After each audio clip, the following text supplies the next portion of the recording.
दिमाग अगर प्रिंटर होता तो ख्यालों का प्रिंट आउट ले लेते। ये सुनकर कैसा लगता है? ये सिर्फ एक कविता की लाइन नहीं है, ये हमारी उस गहरी इच्छा की आवाज़ है जहां हम चाहते हैं कि हमारे विचार बिना किसी मिलावट के सीधे दूसरों तक पहुंच जाएं। तो चलिए आज इसी तरह की कुछ और लाइनों के जरिए टेक्नोलॉजी और इंसानी भावनाओं के इस दिलचस्प रिश्ते को समझते हैं। तो एक पल के लिए सोचते हैं, अगर सच में ऐसा होता, अगर आपका दिमाग एक प्रिंटर होता और आपका दिल एक ब्लूटूथ डिवाइस, तो आप सबसे पहले कौन सा ख्याल प्रिंट करते और कौन सी भावना ट्रांसफर करते? ये सवाल सिर्फ टेक्नोलॉजी के बारे में नहीं है, ये हमारी अपनी भावनाओं, इच्छाओं और यादों की सबसे गहरी परतों को खोलता है। हम सबकी एक कोशिश रहती है ना, कि जो हम सोच रहे हैं, जो महसूस कर रहे हैं, वो सामने वाले तक बिल्कुल वैसे का वैसा पहुंचे। लेकिन अक्सर होता यह है कि शब्द कम पड़ जाते हैं या उनका गलत मतलब निकाल लिया जाता है। ये कविता इसी सदियों पुरानी मुश्किल का एक बहुत ही मॉडर्न, एक काल्पनिक हल पेश करती है। ख्यालों का प्रिंट आउट, ये सुनने में जितना सीधा लगता है नहीं। इसका मतलब सिर्फ अपने विचारों को कागज पर उतारना नहीं है। इसका असली मतलब है अपने सबसे उलझे हुए, सबसे निजी ख्यालों को भी बिना किसी गलतफहमी के डर के किसी के सामने रख देना। मतलब एक ऐसी दुनिया की कल्पना जहां कोई मिसअंडरस्टैंडिंग होती ही नहीं। सोच कर देखिए कितना कमाल का होता अगर हम अपने दोस्तों, परिवार वालों या ऑफिस में किसी के साथ भी बिना किसी गलतफहमी के बात कर पाते। कोई बहस नहीं, कोई सफाई नहीं, सिर्फ शुद्ध और सीधी बात। ये कविता हमें इसी सपने को देखने के लिए उकसाती है, कम्युनिकेशन की हर उलझन को खत्म कर देने का सपना। तो ये तो हुई दिमाग और ख्यालों की बात। अब आते हैं मन पर, भावनाओं पर।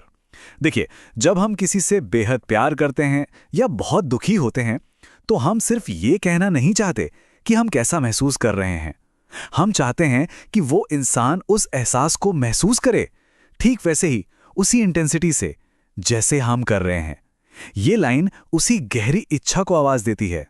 भावनाओं का ट्रांसफर, इसका मतलब है अपनी खुशी को सीधे किसी के दिल में भेज देना ताकि वो भी मुस्कुराए, या अपने दुख को बांटना ताकि कोई सच में समझ सके कि हम पर क्या बीत रही है। ये दूसरों के साथ एक ऐसा गहरा कनेक्शन बनाने की चाहत है जहां शब्दों की जरूरत ही ना पड़े।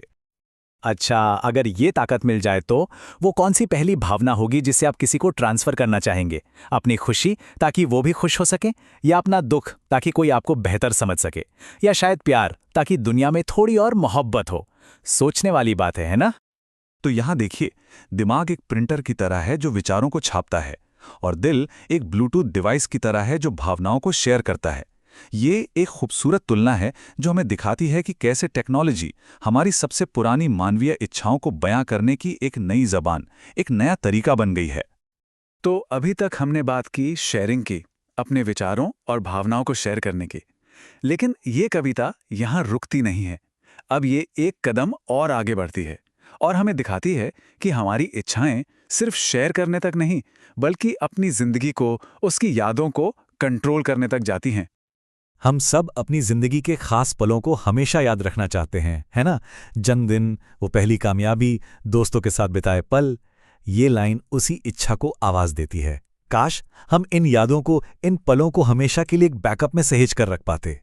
जिंदगी का बैकअप लेने का मतलब है अपनी सबसे कीमती यादों को वक्त के साथ धुंधला पड़ने से बचा लेना। ये उन अनमोल पलों को हमेशा के लिए अमर कर देने की, उन्हें बार बार जी पाने की एक खूबसूरत इच्छा है। तो अब सवाल ये उठता है कि आपकी वो कौन सी यादें हैं जिन्हें आप हमेशा के लिए सहेजना चाहेंगे?